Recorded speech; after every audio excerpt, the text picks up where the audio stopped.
Is there anybody else that is here on the docket besides Mr. Zunick? Okay, all right. Then the next matter, I think the last matter that we had on the 9:45 docket is the matter of the People versus Jeffrey Zunick. It's a revocation of probation hearing. Mr. Zunick, are you present? Yes. Okay, why don't you come forward and have a seat at the table? I have a notice, Your Honor, that I'd like to file with the court Okay, for the record. okay, Mr. Damon. thank you. I'm going to take just a minute to review that. Mr. Bame, if you would too. All right. Can I have the appearances of the party beginning with the People first? Matthew Bama, 41464. Okay. And Mr., am I saying it correct, Zunick? Zunick. Zunick. You're Jeffrey Zunick, correct? Yes. Okay. And so we are recording the proceedings. We don't have a court reporter here. So I'm going to ask you some questions, and if you could just make sure you speak into the microphone so that we capture everything that you say. Prior to the start of this matter, Mr. Zunick presented us with a letter, a copy to the People and a copy to myself regarding his grievances about the process which is about to take place. Mr. Zunick, we're here on a hearing on a revocation of your probation. The laws of Colorado set out the procedure that I'm required to follow when that kind of allegation has been made against you. This allegation was first made in an order regarding the complaint of probation was filed on November 25th of 2025.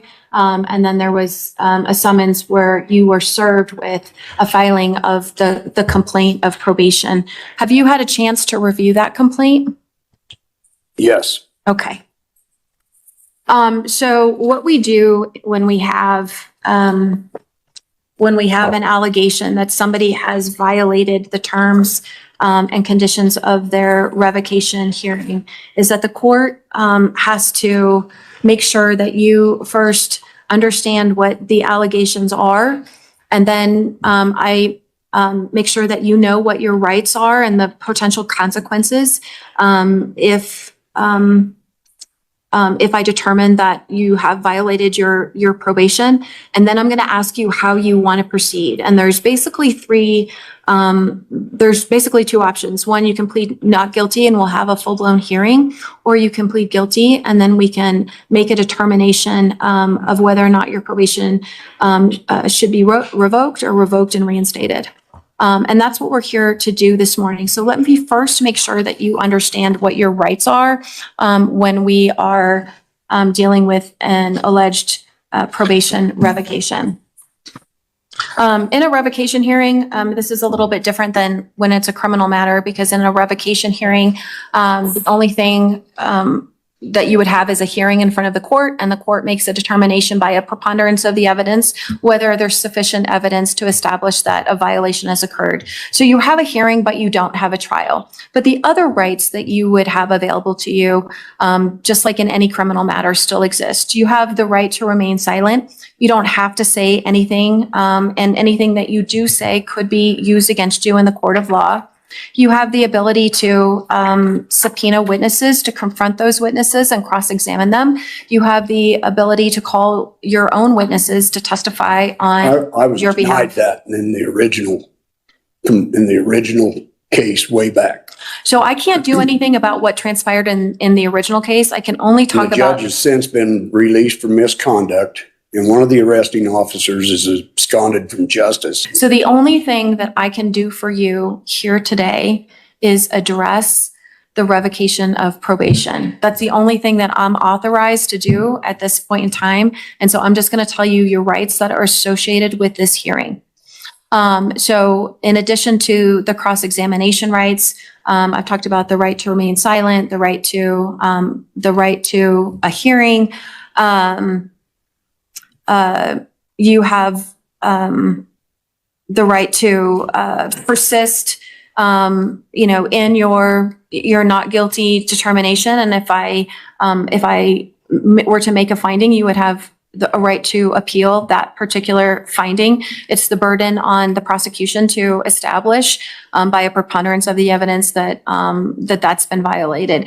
Do you understand your rights in this matter? I comprehend them. Yeah, I'm not asking if you agree with them, but whether or not you understand them. And you indicated that you had reviewed a copy of the complaint. Let me just tell you what you have, what is alleged against you. One of the standard conditions of probation is that you will not use alcohol or possess any controlled substances without a prescription or in a manner that is inconsistent with a prescription, or use any illegal, dangerous, or abusable drugs or substances. The use or possession of medical marijuana is permissible unless such use or possession is prohibited by a court order or your conviction is for a violation of the Colorado Marijuana Code. The use or possession of natural medicine or natural medicine product is not permissible. And there's been an allegation that you have violated that by testing positive for methamphetamine and for alcohol. Standard condition number And for alcohol. Standard condition number 7 states that you agree to submit to drug and alcohol testing as directed by the probation officer. That you understand that you are responsible for the cost of testing unless other arrangements have been made through the probation officer. And it's my understanding that you missed a number of UAs and a number of phone calls regarding that. As far as treatment goes, there's a standard condition number 8, which requires you to actively participate in, cooperate with, and successfully complete any referral, evaluation, assessment, or recommended program. These programs may include, but are not limited to, placement in a residential or outpatient program, counseling or treatment for drugs or alcohol, mental health, domestic violence, cognitive behavioral, offense-specific, or anger management. And that you agree to sign any necessary releases of information, and that you are responsible for the costs of treatment and services unless other arrangements have been made through the probation officer. And as of the date that this complaint was filed, that you had not signed up for any treatment. And then the last condition, number 12, states that you will comply with any requirements of the probation officer, including answering all reasonable questions asked by the probation officer in order to meet the conditions imposed by the court, and that you agree to sign all releases of information necessary for the probation department to communicate with others regarding supervision. And it's my understanding that standard condition number 12 is alleged to be violated for failing to comply with the terms of the electronic home monitoring. Lastly, I object to that. so I've done 90 days on an ankle bracelet already. So what I'm doing first of all is just letting you know what the allegations are, and not whether you agree with them, but just letting you know what the allegations are. I'm aware of. And then the next step I'm going to ask you is whether or not how you would like to proceed. Do you want to admit to any of the allegations, I or refer you back to the notice. okay? You don't have to say anything, but if you don't say anything further in this proceeding, then I am going to ask the people to proceed with their evidence to determine whether or not you have violated the conditions of your probation. I work every day till late hours in the night. For 90 days, I did not do that, which disappointed many customers. I'm adverse to any of their allegations. I complied under duress, without my consent, under threat of 4 years of jail for crossing a yellow line in a rainstorm. And I didn't get due process. I was denied any witnesses on my side. I was slandered in court, in open court.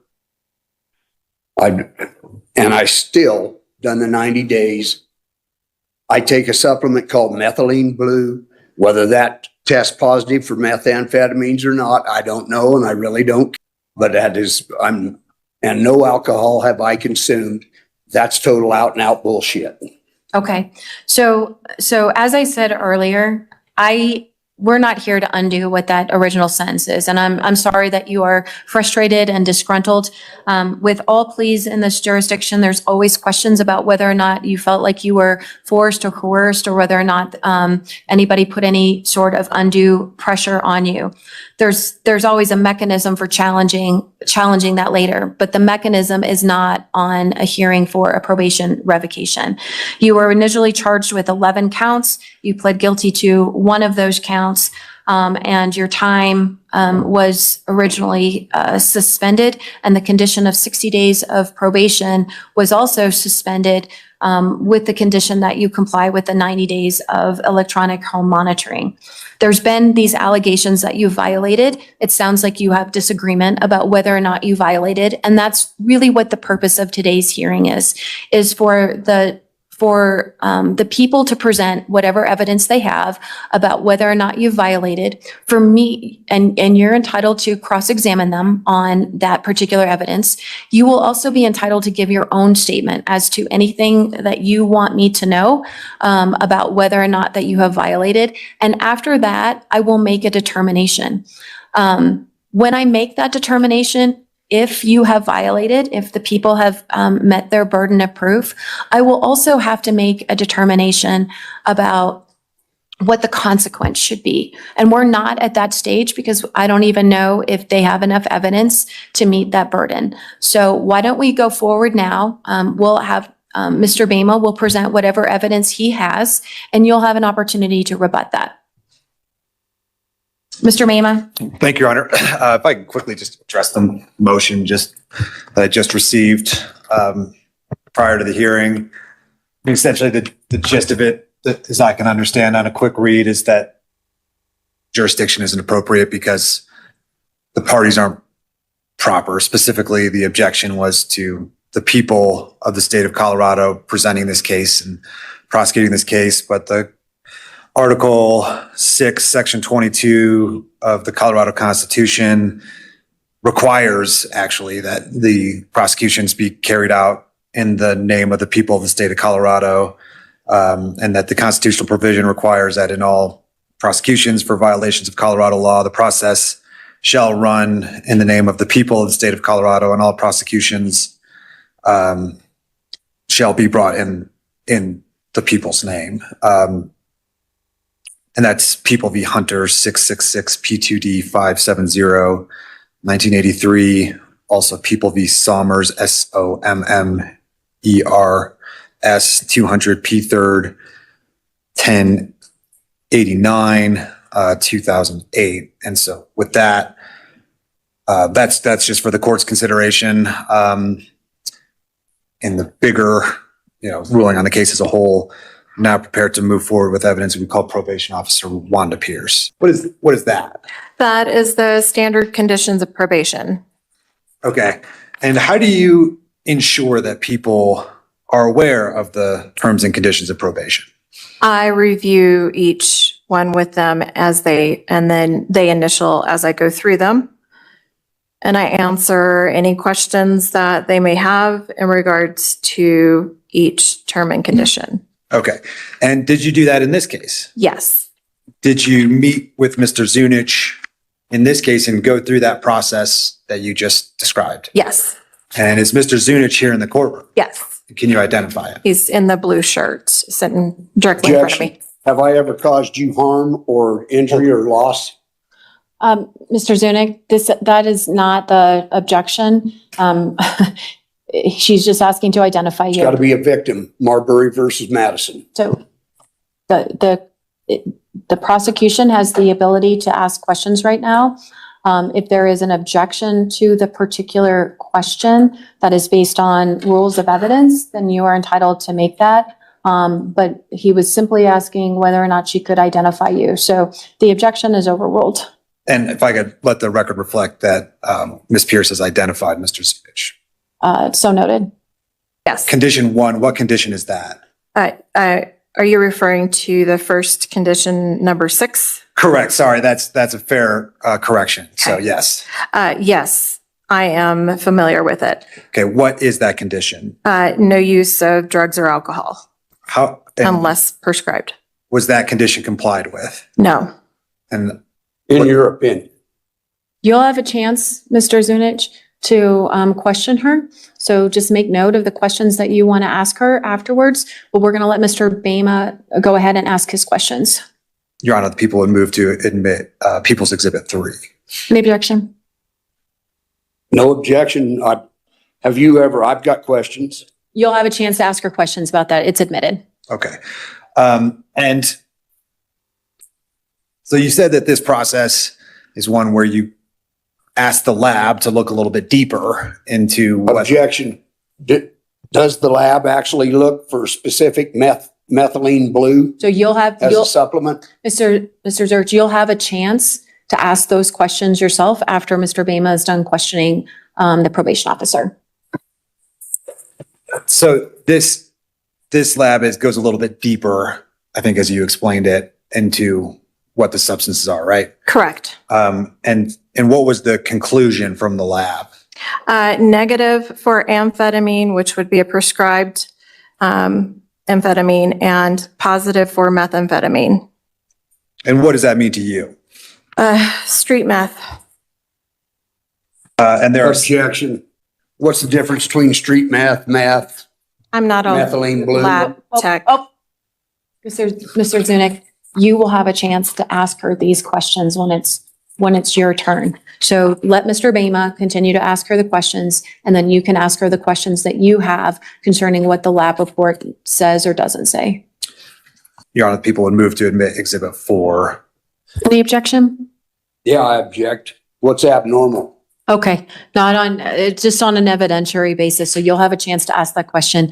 The People's Exhibit number 4 is admitted. Would you like to ask some questions? Yes. Okay. Before you get started, I'm just going to have you ask questions. This is not a time for you to make any kind of argument. You're just going to ask questions of the probation officer. After you're done asking questions, Mr. Bama, because the burden of proof is on him, will be entitled to ask any kind of follow-up questions. After that's done, if the people do not have any other evidence, I'll give you a chance to put on whatever evidence that you want. If it's your own statement, you're welcome to do that, but you're not required to do that. And then we'll go from there. But I just want to caution you that you can only ask questions now. You can't make argument. Argument will come later. Okay? All right, proceed. To your knowledge, is there any test that tests specifically for methylene blue? I don't know. And do you know if methylene blue would test hot for street meth or amphetamines or Ritalin or any others? Do you know that? What I do know is anything that tests positive for methamphetamine, we are asked to have you stop unless you provide a prescription. It's sold over the counter Okay. and you're not familiar with it. Have you ever tested for methylene blue? Have you ever even heard of it? Yes. Oh, you have?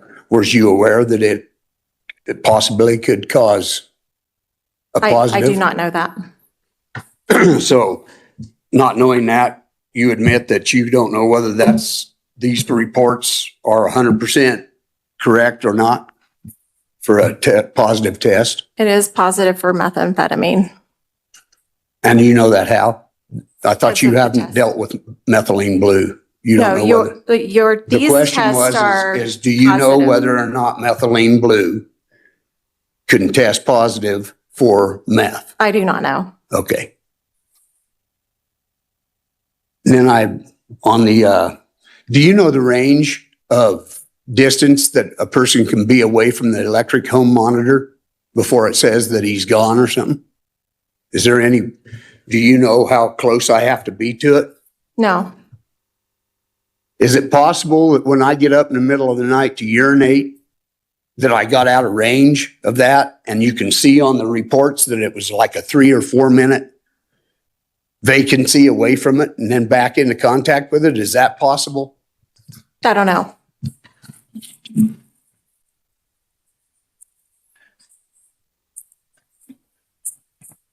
So what you're saying is you're going off presumptions that you have no clue. You've just admitted that you don't know whether methylene blue would test, which is a legal supplement that's sold over the counter. You don't know whether that'd test positive or not, correct? Objection argumentative. Sustained. Go ahead and ask your other questions. Remember, you're going to have a chance to make argument that is a reflection of what she has said. So once she has given you the answer, you can use that answer later in your argument if you choose. Okay, so just keep on with your questions. So is it there was times when I did miss them tests because I was over the hill in Nucla and I test and live in Delta and I couldn't get back in time. I'm a plumber, and when I have somebody's gas or water shut off and it was the winter, it's a possibility that, I didn't make it back in time. And most of the time I tried to make it home. I need you to phrase it as a question. Well, then answer the question. I'm sorry, I don't know what the question was. It was, I think the question was, is it possible that the reason that he missed was because he was at work, and given the location of his work and his residence, that he was not able to make it back in time? I was very clear when we discussed those misses that that you were on an electronic home monitoring, that you must leave earlier to make sure that you make it back. How many times exactly was I more than 45 minutes Can I late? finish, please? Yes. Okay. Let her answer. To make it back in time for that UA, that you find out about the UA you can find out about the UA at 6 a.m. and therefore have to do it before the time that you're supposed to arrive back home. And we did mention this. I talked to you about this about 3 or 4 times. So yes, it is possible. Do you agree that I had told that I am a plumber, and in my line of work, if I happen to have a water break or somebody's gas is shut off at the winter and it's beyond my control, I cannot leave them? And how many times exactly was I more than 30 or 45 minutes late getting home? Do you have that information? I do recall talking to you about this, and that the electronic home monitoring system was probably not fit for your situation. Regardless of that, is that a possibility? Yes, Do you we did have understand? conversations about Yeah. that.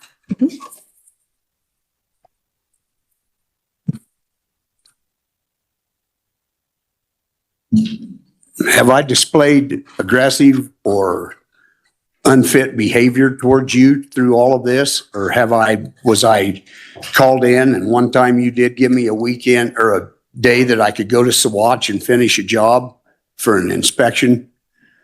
Did you not grant me permission Yes. to do that? But yet I'm violated. That's one of my violations alleged.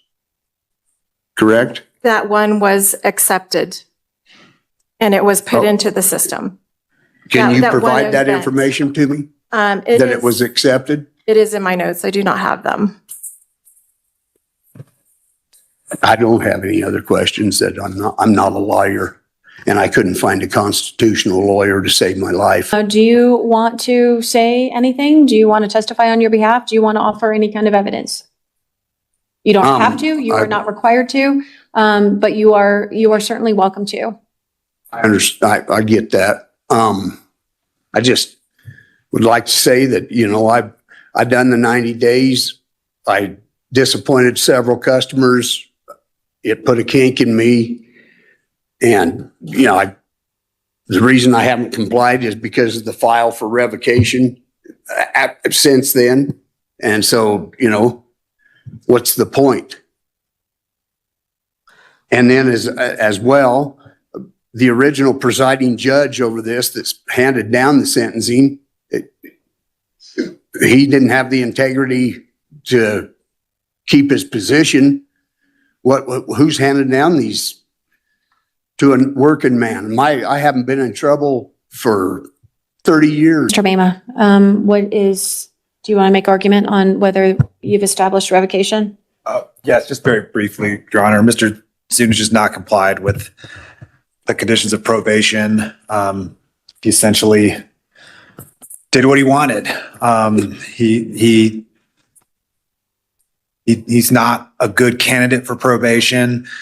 Objection. Let him argue, and then you can make some argument and explain why you think you are a good candidate, okay? And that's borne out in the refusal to test. It's borne out by not complying with the EHM requirements. And I think this is more, I think there's more appropriate argument for sentencing on that topic, because how this plea actually came into place, I think is important. It's important for sentencing. It's not relevant right now, but I'll have more to share about how this plea came about and what it is. Under duress. But in terms of the probation revocation itself, it's clear that he wasn't testing. He admitted that he didn't test. That establishes at least one condition. Since the revocation. The tests that he did take were positive for methamphetamine. I understand there's some reference to an over-the-counter substance, but that's the point of the Corden tests. Those tests are to delve deeper into the first report and test for street drugs, which is what the probation officer, Ms. Pierce, testified that test is for. All of those tests were positive for methamphetamine. So that's another condition that's clearly been violated. There's been no attempt to establish treatment. That's undisputed. So that's another reason that probation has been violated. So the people do believe that there is grounds to revoke probation here, and we do ask for probation. All right, Mr. Zunick, do you want to make argument as to why you think that the people have not proven that you have revoked your conditions? I just refer back to the notice I filed, and I'd like a living, breathing man to point me out across the room and utter my name, that I have done them harm, caused them injury or any loss, and I would be fine to compensate anybody that I may have harmed during any of this. And if without a victim, Well, let me go ahead and the state can't be a victim because the state is the state. You cannot be party to prosecuting, charging, and trying for monetary gain the same case. I refer you to Marbury versus Madison. Let me begin with the first thing that we have to do today, and that is decide whether or not you have violated the conditions of probation that were established in your sentencing order. Before I get to that, though, I'm going to address the jurisdictional issue.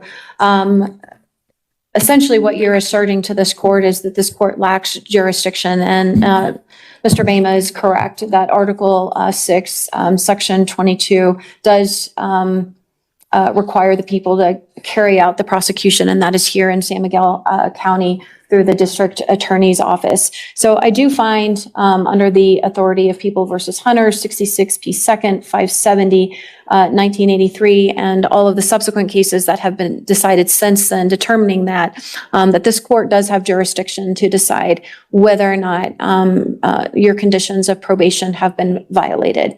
So in conformity with the statute that directs me as to the mechanism that I am to follow about whether or not you have complied with your conditions, I do find that you have violated your conditions. And let me talk to you about what my specific findings are. One of those findings is that you have used drugs and alcohol. I didn't hear you say anything about the marijuana, which was one of the violations. I didn't hear you say anything about the alcohol. Yes, objection. Yes, you did. I did object to the alcohol. I haven't drank none. Okay. What I do know is that there is lab reports that have indicated that on at least 3 occasions that there were positive tests One of those tests was from a collection on 11/13. Or one was on 11/21 for amphetamine and methamphetamine. Another was on October 18th for amphetamine, methamphetamine, and THC. And another one was on 9/16 for amphetamine and methamphetamine. So excuse me, may I? Sure. So you're not considering and taking into account anything about the methylene blue, So- the supplement that, So, Mr. Zunick, you have asserted that you were taking an over-the-counter medication, and you have asserted that that particular over-the-counter medication would test, if tested, would test positive for methamphetamine. But I just don't have any information about that particular so drug. how can you make a ruling when you So don't have all the I- information? It's the people's burden to establish that there were violations. People haven't met that burden. They met that burden by establishing that I object. there was lab results that came back positive. And You attempted to rebut that, and You the just court threw my finds, rebuttal out. the court finds that you were unable to meet, that you were unable to rebut the presumption that is given to the people based on that lab result. The other violation that I find is that you were instructed to test, and that you didn't comply with that on numerous occasions. I heard evidence that you had missed some of those tests, and that was because of work requirements that you had to go to, and it was a result of not being having to deal with, as a plumber, various individuals that had problems that required urgent attention. And given the location of the testing from either your job site or from your resident, I understand that you did miss tests. It's just that you have a mitigating reason for that. So I do find that the people met their burden of establishing that you missed those tests. But I'm going to consider the mitigation of that at the next stage of this proceeding. The other one condition was regarding treatment. The probation officer testified to the fact that as a condition, you were required to get started. She provided you the contact information, and that between the time that she provided you that contact information and the filing of the complaint, there was no record of starting any sort of DUI classes or any DUI treatment. And subsequent to the complaint, I think you have admitted that you didn't seek out any treatment because, as you said, what's the point? So I find that the state has met their burden, the people has met their burden of proof in establishing that you have not complied with the treatment requirement of your probation. And then the last condition relates to electronic home monitoring. Nobody knows whether it takes into accountability that you walk more than 2 or 3 feet away from that monitor, it says you're gone. So let me finish with my findings as to the electronic monitoring. The people introduced evidence to establish that there were that it was very difficult to monitor, and that there were times that he was out of range. I did not have any information to establish whether that was intentional or voluntary, or where he was. And so as to the electronic monitoring, I am going to find that condition has not been violated. But that does leave us with 3 conditions that were violated. And so I am going to find that your probation should be. That leaves us in a position of making a decision about what should happen now that your probation has been revoked. And so I'm going to ask first Mr. Bema to make argument as to what the consequence should be, what that sentence should be, and then I'll give you an opportunity after he is done. Mr. Bema. Thank you, Your Honor. So this, the underlying plea here was a plea to a third DUI. And just to give the court some background on how this went, Mr. Zunick was self-represented throughout the entire process. He was competent. I mean, he filed motions. We had full-on suppression hearings. Those were ultimately ruled on. This plea, which was at the offer was minimums for a third, was entered the day that the trial was scheduled to happen. The jury was here. The jury was summoned. People were here, and we were ready to go, but it was in chambers before the trial started that we discussed this, and ultimately Mr. Zunick wanted to move forward with it, and that's what led to the electronic home monitoring. That 90 days electronic home monitoring was something that nearly never is offered in a third. That's almost always a 60 days jail. However, he argued for it himself. I argued for the jail in this case because that's the standard sentence. He was able to persuade the judge to get the 90 days electronic home monitoring in order to keep his job. But then since probation, he's not interested in going to and checking in on probation. Have you told her how many Hold on, years? sir. It's not your turn. Based on the fact that he had positive tests for meth, this is a driving under the influence of meth case, is the underlying case.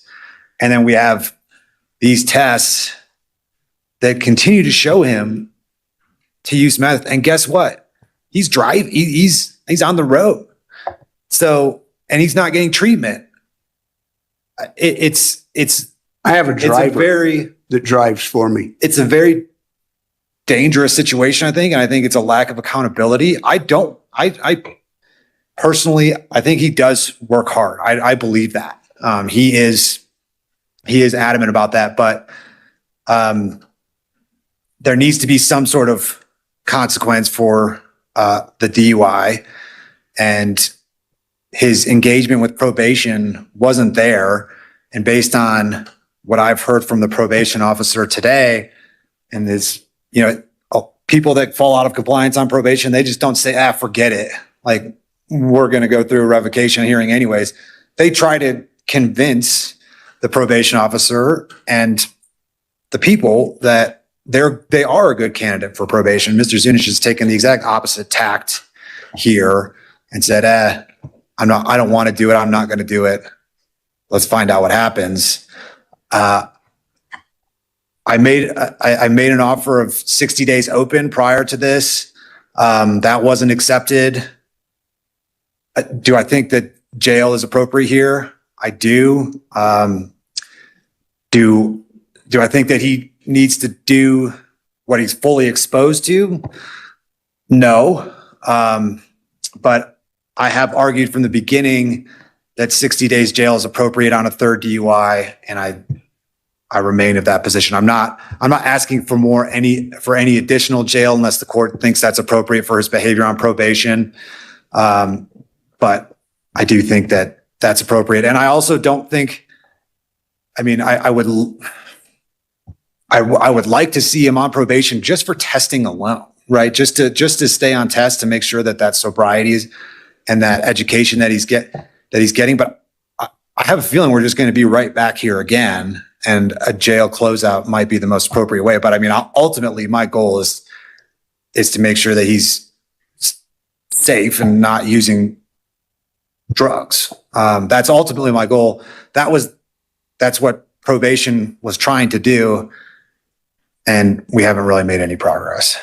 And so what do you believe he's exposed to? According to the plea, he has, let me just bring it up so that I get it exactly right. It's 364 days suspended? Yes, he has an additional 1 year of jail suspended on condition of successful completion of probation. So there is a year of jail on the table.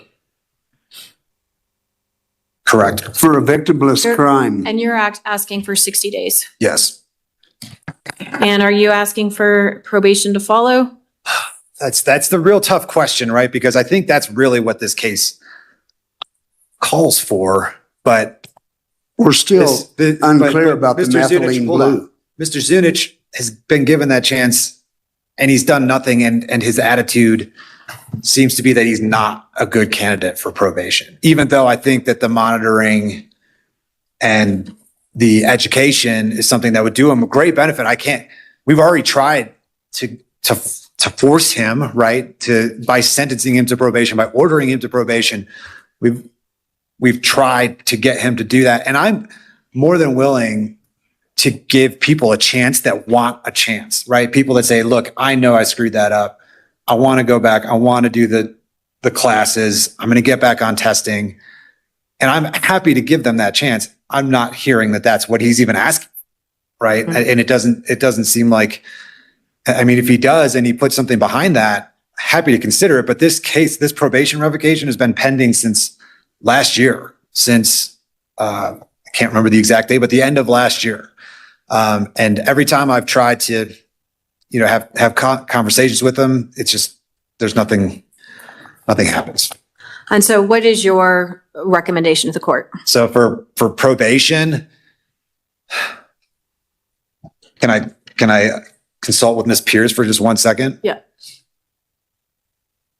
It's just a closeout, no more probation, and that's based on Ms. Pierce, who's had far more experience with Mr. Zunick than me. That's based on her position.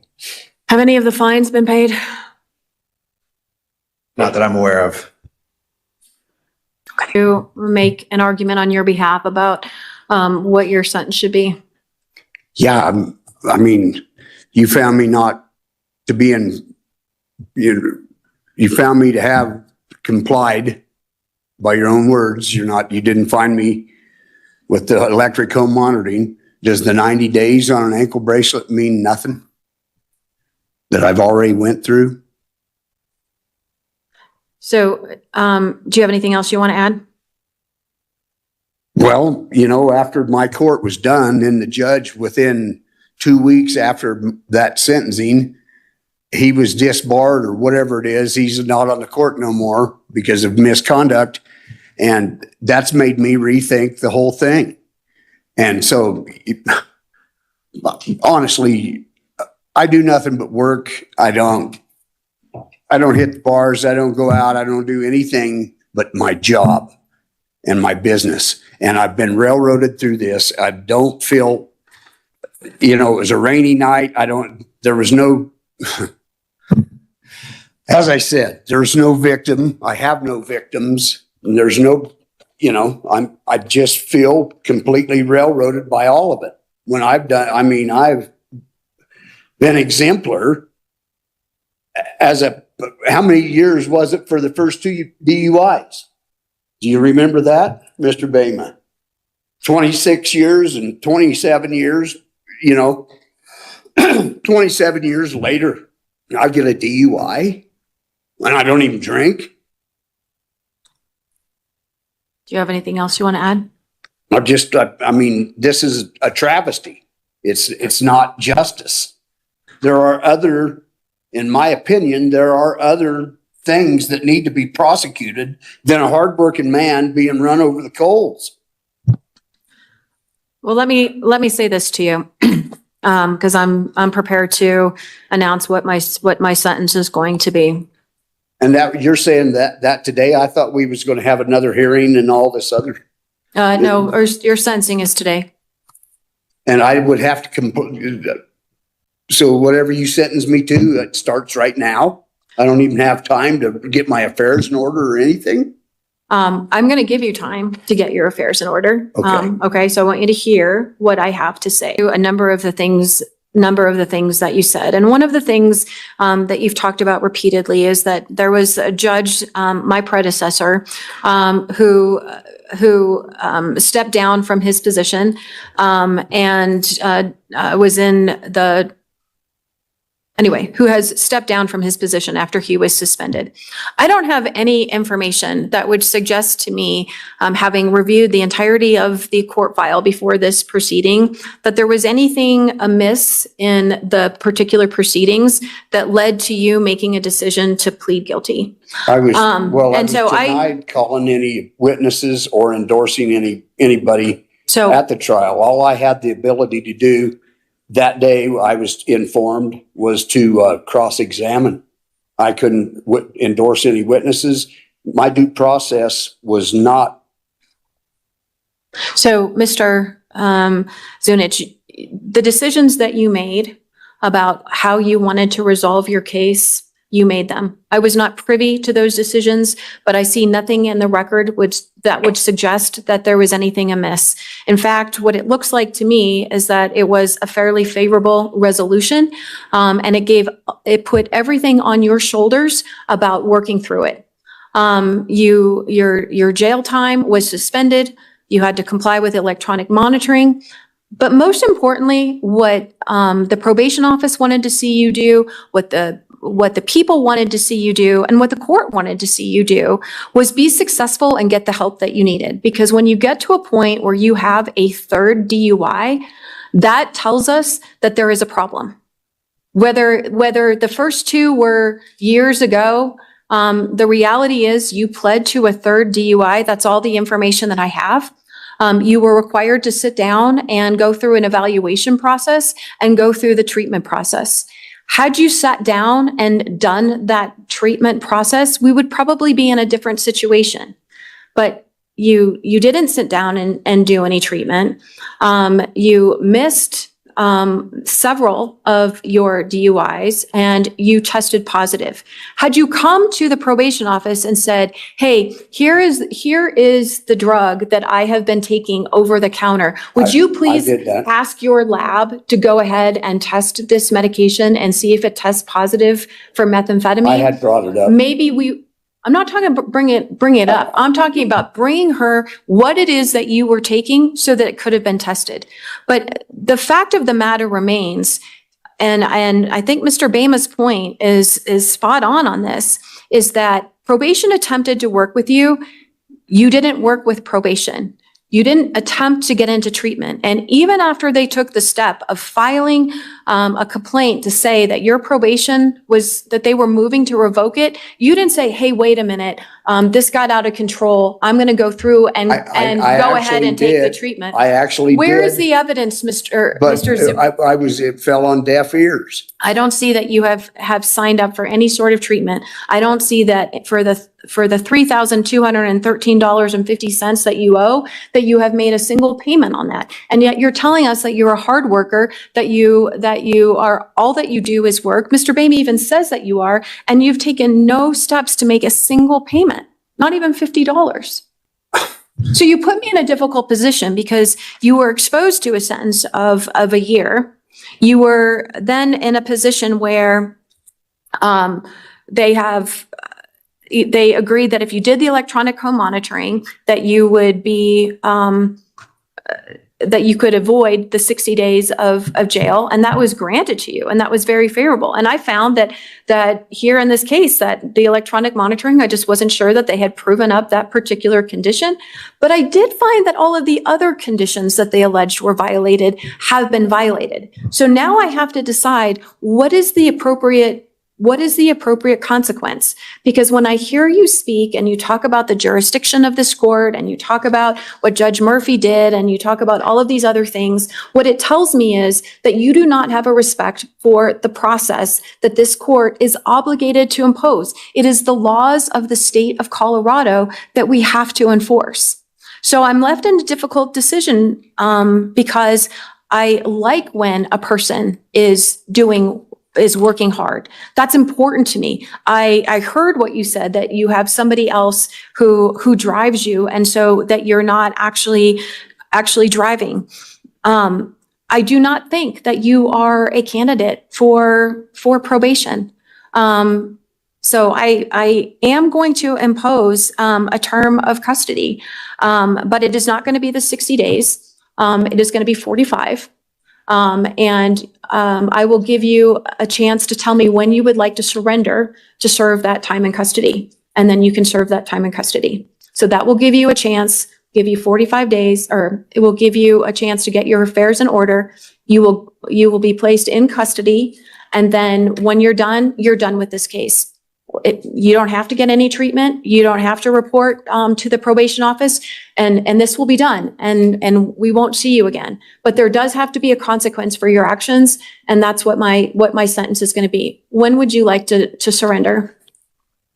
Can you give me a couple of days to figure that out?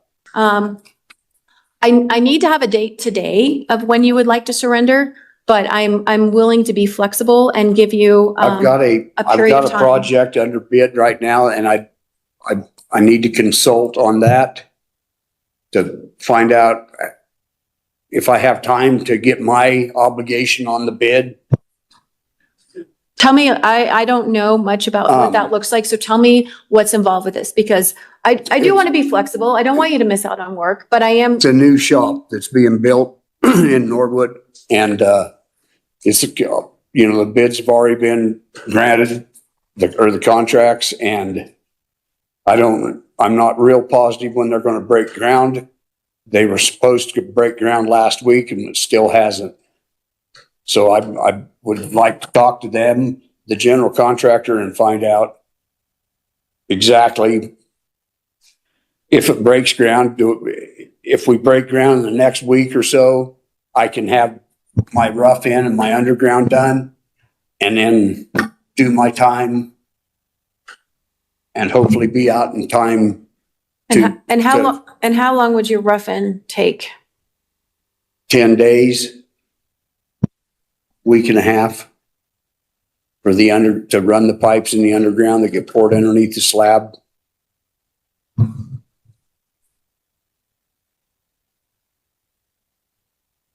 Okay. And I just don't know I don't know where it stands right now. But I could have that answer by the end of the week. And I don't have any problem giving him more time. It's in this court, it's pretty regularly, let's do some jail time during off season or things like that. I mean, that flexibility is fine. And I mean, that sounds. Could I do That 3 sounds- 15-day stands? That we can't do. We have to do it continuously. And so we're going to do the 45 days continuously. I think it's a matter of when we're going to actually impose a start date. So I am, Mr. Bama, do you have a recommendation on whether we just continue this hearing to give him the opportunity to decide, or whether we set it for 30 days out for a surrender date? Yeah, just like issue a minimus for 30 days from now. I'm totally fine with that. I don't have no objection to that. I think that's because I know Mr. Zunick, I think, comes from Delta, so it's not an insignificant drive. So the less appearances happen, we can just set the date. And if 30 days is going to be enough for the process that he needs to play out, no problem. Okay, I'm not sure I understand what you're saying. So set it for surrender in 30 days. And then if that is not enough time, do you have a position? Oh, I mean, my position is I think 30 days is enough time based on what you're describing. If they start this project in the next week or so, the 10 days. So my inclination is today is, why don't we say a surrender date of May 1st? Is that a weekend? It is, it's a Friday. Okay, why don't we say Friday, May 1st will be your surrender date. That gives you a little bit over 30 days to get whatever you need done, get not only your affairs in order, but if you have this job, to get this job done. Your sentence is for 45 days. And you do still have a fine in place that needs to be paid. So I would expect to see that fine gets paid, or then you'll have collection. And that will be the sentence of the court. Today's hearing showed exactly why probation comes with conditions, and why ignoring those conditions while relying on arguments that have nothing to do with the evidence rarely changes the outcome. When the court is focused on facts, test results, and compliance, Unsupported legal theories won't outweigh documented violations. If you found this courtroom breakdown informative, hit that like button and let me know your thoughts in the comments. Share this video with friends, family, or anyone interested in real courtroom proceedings and the reality behind sovereign citizen claims. And if you're enjoying these case breakdowns, be sure to subscribe and turn on notifications so you never miss the next one. Thanks for watching, and remember, in court, evidence speaks louder than ideology. See you in the next video.